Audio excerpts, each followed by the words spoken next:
Dear learners, welcome.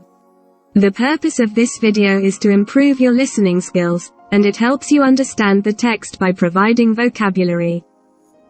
There are also some comprehension questions and a quick competition that you can answer. By the way, enjoy this video, and I hope you like the story. Okay, let's begin. Black Beauty by Anna Sewell. Vocabulary Review. Chapter 9. Arrange, to plan, prepare for, or organize something. Lay, to put or place in horizontal position or position of rest. Sharp, having a thin edge that can cut something. Throw, to cause to fall off, to make somebody fall quickly or violently to the ground. Handkerchief, a small piece of paper used for cleaning the nose or drying the eyes. Persuade, to make somebody do something by giving them good reasons for doing it. Behave, to do things in a particular way. Chapter 9. The Accident and New Masters.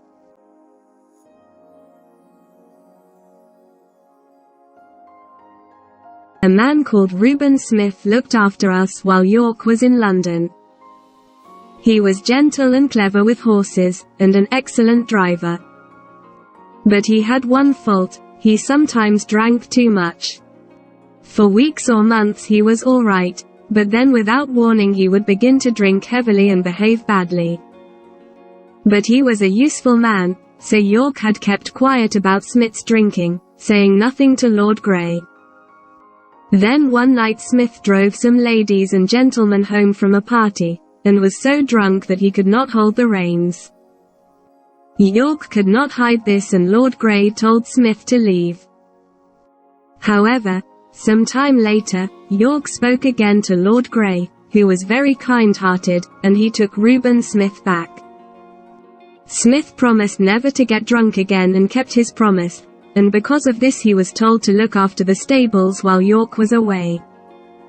One day the carriage needed some repairs, so it was arranged that Smith would take it to town, leave it at the carriage maker's, and then ride me back again.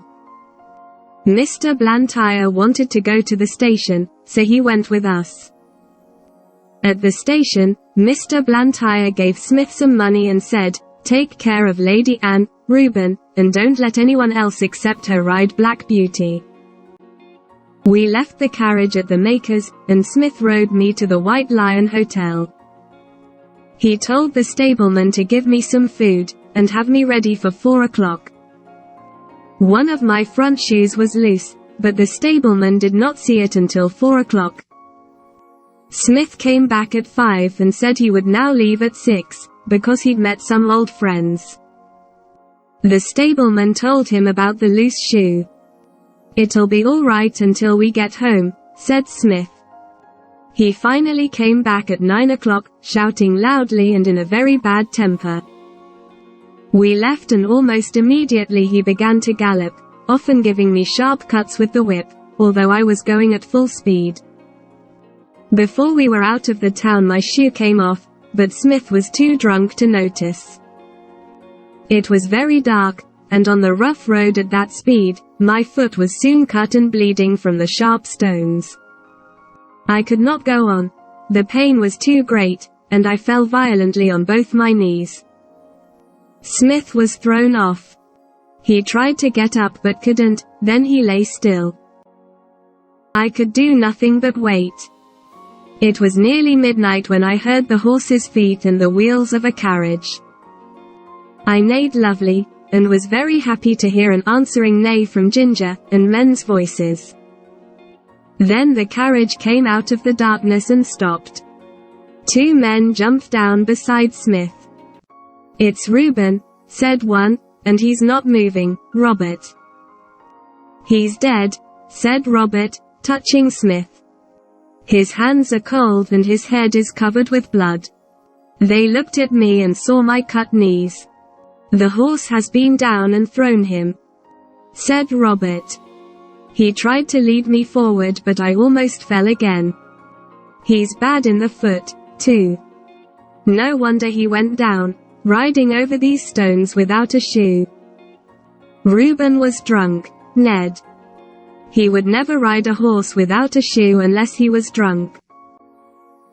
Ned took Smith's body back in the carriage, and Robert tied his handkerchief round my foot and led me slowly home. No one blamed me for the accident. The owner of the White Lion Hotel said that Reuben Smith was drunk when he left. But I had to leave Earls Hall, and so did Ginger. For a month or two I was allowed to live out in a field, and one day Ginger was brought in to join me.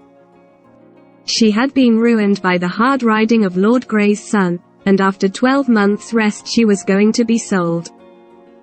And although my knees got better, they looked very ugly, and so I was no longer suitable for a fashionable family. It was very pleasant being in the field with Ginger, but one day Robert came in and took me away.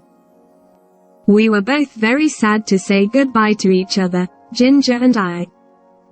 I was sold a man in Bath who kept my horses and different kinds of carriages for hire.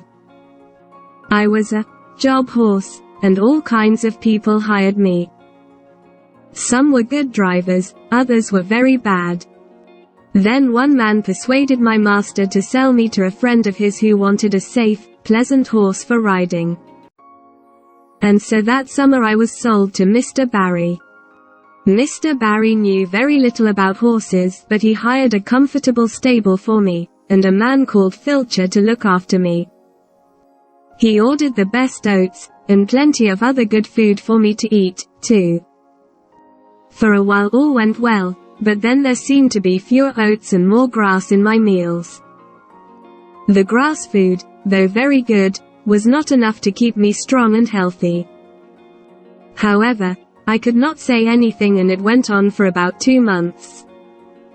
Then one afternoon my master rode into the country to see a friend, a gentleman farmer who knew about horses, and who looked very closely at me. "Your horse doesn't look as well as he did when you first had him, Barry," he said, feeling my neck and shoulders. "See how wet and warm he is, after just a gentle ride. My groom says that horses are never in good condition in the autumn," said my master. "But this is only August," said the farmer. "With your light work and the good food, he shouldn't be like this. I don't know who eats your oats, my friend," he went on, "but I doubt that your horse gets any of them. I advise you to watch your groom more closely." Oh, how I wanted to speak. I wanted to tell my master where his oats went to. My groom came every morning at 6 o'clock, bringing his little boy with him. The boy carried a basket and went into the room where the oats were kept. I would see them filling a bag with oats and putting the bag into the basket. 5 or 6 mornings after the visit to the farmer, the boy left the stable with his basket of oats, but came back soon after, looking frightened, with 2 policemen holding his arms. "Show me where your father keeps the food for his chickens," one policeman said to the boy. The boy began to cry, but there was no escape. Moments later, the policemen found another empty bag like the one in the boy's basket, and they took Filcher away with them. That was the last I ever saw of him. Another groom was employed, but he was very lazy about cleaning, and I became thin and unhealthy from standing in a wet, dirty stable. After all this trouble with grooms, Mr. Barry decided to stop keeping a horse, and I was sent to a horse fair, a place where hundreds of horses were bought and sold, and more lies were told, I think, than in any other place in the country. That day I was lucky. I was bought for £25 by a man called Jeremiah Barker, but everyone called him Jerry, and I shall do the same. Comprehension questions. 1. What happens before Black Beauty and Smith are out of town? 2. Who steals the oats from Mr. Barry's barn? 3. What does Black Beauty do when he is sold to a man in Bath? 4. After all the trouble with grooms, what does Mr. Barry decide? Quick competition.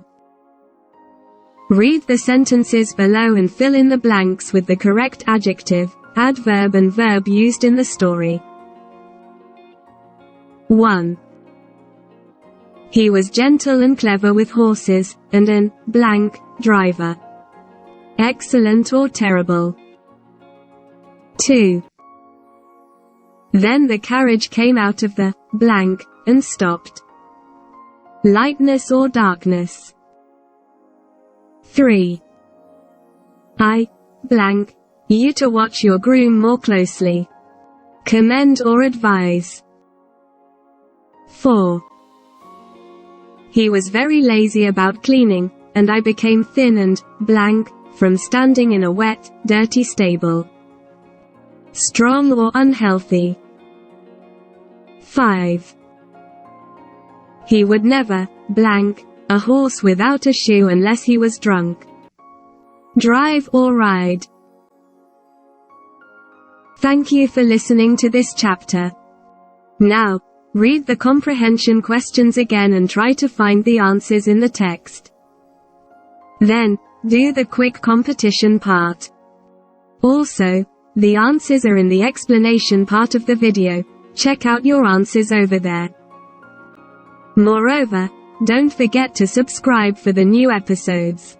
If you like this chapter, click the like button. To make this project more effective and beneficial, let me know in the comment below.